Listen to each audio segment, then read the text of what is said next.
So ngayong araw guys, nakatikim na ba kayo ng crispy bagungon? Grabe guys, sobrang sarap pala nito kaya dali-dali kami nanguha dito sa loob ng aming munting palaisdaan. Nilagyan nga lang pala guys namin ng breading mix to at grabe guys, sobrang crispy talaga niya. Gumawa na rin nga guys kami ng masarap na sausawan dyan at yung iba naman guys ay ginawa namin ginataang bagungon. Kaya samahan nyo guys kami sa food trip natin ngayon. So what's up guys? What's up? Mga napadaan lang. So ngayong araw nga guys, habang matindi ang sikat ng araw, syempre gagawa ulit tayo ng panibagong adventure natin. So ngayong araw nga pala guys, maaga tayong tinanghali ng gising kasi nga pala napuya tayo kagabi. Nangilaw kasi kami guys ng mga similya ng sugpo na nilagay natin sa munti nating palaisdaan. So bali ngayong araw nga pala, magiging adventure at gala natin dito sa mangroves ay manguhuli nga pala o mangunguha tayo guys ng mga susumbagungon. Napakarami kasi guys nagkalat ng mga susumbagungon dito sa gitna ng aming munting palaisdaan. Meron kasi guys kami naisip na panibagong luto dito sa mga susumbagungon na kukunin natin. Gagawin guys natin tong crispy, lalagyan natin ng crispy fry. Kaya tara guys, samahan nyo kaming lutuin natin yun at food tripin na rin. So what's up guys? Ngayong araw, mamuha tayong bagungon at gagawin natin crispy bagungon. Let's go!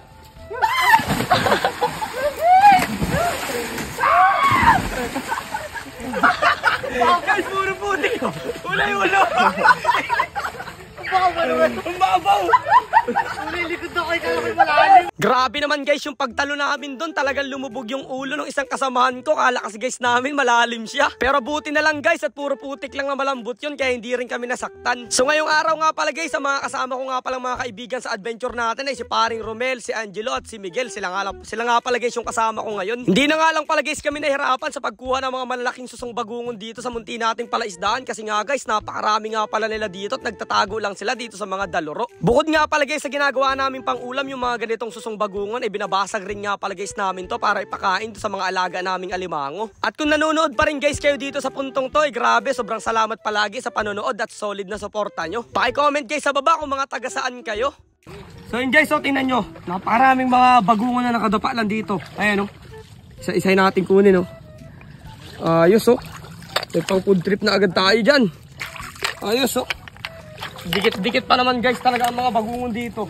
Shoutout nga pala guys sa mga taga Quezon City, taga Caloocan at syempre guys sa mga taga Surigao. Marami din guys mga nanonood sa atin ng mga taga Iloilo at mga taga Cebu. Ayan, shoutout sa inyong lahat. Big shoutout din guys sa mga taga Cavite at sa mga taga Pampanga dyan. Kaya kung gusto nyo guys may shoutout ko yung lugar nyo kung taga saan kayo, ipaki-comment dito sa baba para ma-shoutout guys natin sa next video natin. At balik nga pala guys tayo dito sa pangunguha natin ng mga susumbagungon at nakarami na nga pala guys kami dito ng pangunguha. Kaya nga guys nung nasigurado na namin yung uulamin namin ngayong pananghalian ay syempre dali-dali na rin kami pumunta doon sa paglulutuan namin. Bago nga pala guys nating magawa itong crispy bagungon na gagawin nating luto ngayong araw ay syempre lalagain muna guys natin at pakukuluan itong mga susumbagungon para guys mamaya ay madali na natin siyang maalis dito sa kanyang shell. At pag ganito na nga guys at nalaga na natin, syempre babasagin na natin yung mga shell niyan para makuha guys natin yung mga malalaki at matatabang laman niya doon sa loob. Ayan guys, oh grabe, napakasustansya rin guys nitong mga susumbagungon. So bali ito na nga lang pala guys yung mga nakuha natin lahat, medyo madami din kaya gagawin guys natin dito ay dadalawang luto natin ito. Yung isa guys ay gagawin nating crispy bagungon, tapos yung isa naman guys ay gagawin nating ginataan. Maglalagay nga pala guys tayo dito ng 3 pirasong breading mix guys. Yung medyo mahalang na nga lang guys pala nilagay namin dyan para medyo may laban pag kinain natin mamaya. Tapos eto guys, isasalang na natin dito sa mantika.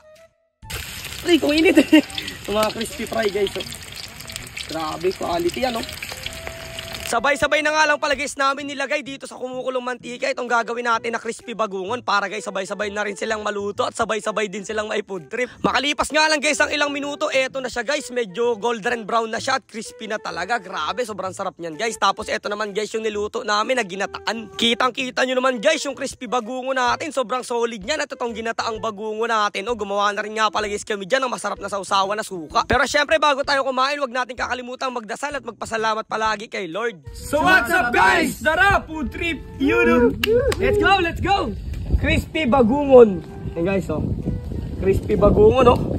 Try natin, ah. Ito guys, oh, sausaw natin, oh. Tikman natin to guys.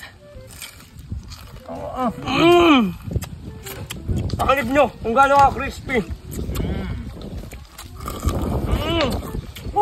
Sarap. Kanin. Sukang mahalang. Isa pa. With sukang mahalang guys, oh. Crispy bagungon na may sibuyas. Okay. Solid. Sarap. May ginataan din tayong bagungon, oh. Okay din.